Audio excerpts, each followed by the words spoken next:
নমস্কার বন্ধুরা, দেখুন আমরা পাহাড়ে আমরা চলে এসেছি কেসার মেশিনের পাশে। কেসার মেশিন দেখা হয়ে গেল। এখন আমরা একটা দেখব নতুন একটা জিনিস এখানে, যেটা কাঁচা ইট তৈরি হয় সিমেন্টের। ইট সেটা একটু দেখে নেব, তারপরে আবার বাড়ি ফিরবো। একটু দাদু ভাইকে দেখিয়ে নিচ্ছি।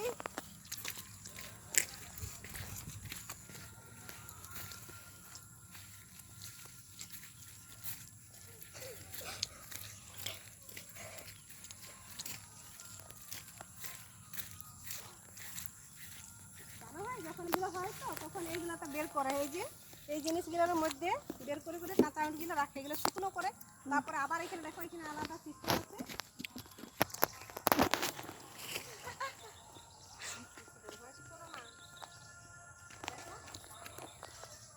এইখানে এইভাবে তৈরি করা হতো আর এইখান থেকে ফার্মা থেকে বের করে এইখানে রাখা হতো, রাখার পরে শুকনো করে তারপরে গুছিয়ে রাখা হতো।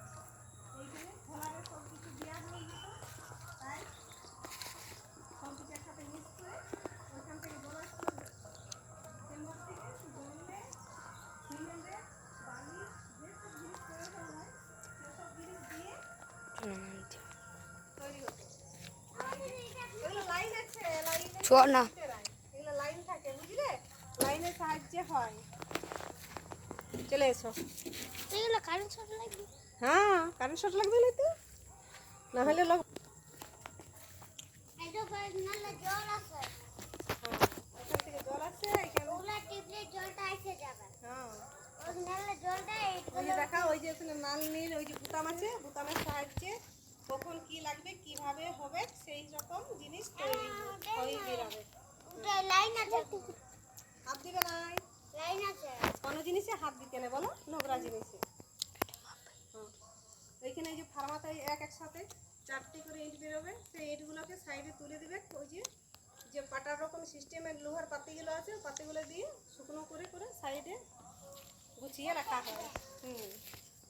আর এই যে এখানে এই যে সামান বাড়ি তৈরি, এখানে বাড়ি রাখা আছে। ওইদিকে ওই যে ঘাস গুঁড়ি আরও সিমেন্ট থাকে, নানা রকম যে কেমিক্যালগুলো দিয়ে তৈরি হয় সেসব জিনিস দিয়ে একসাথে মিশিয়ে হয়ে যেত।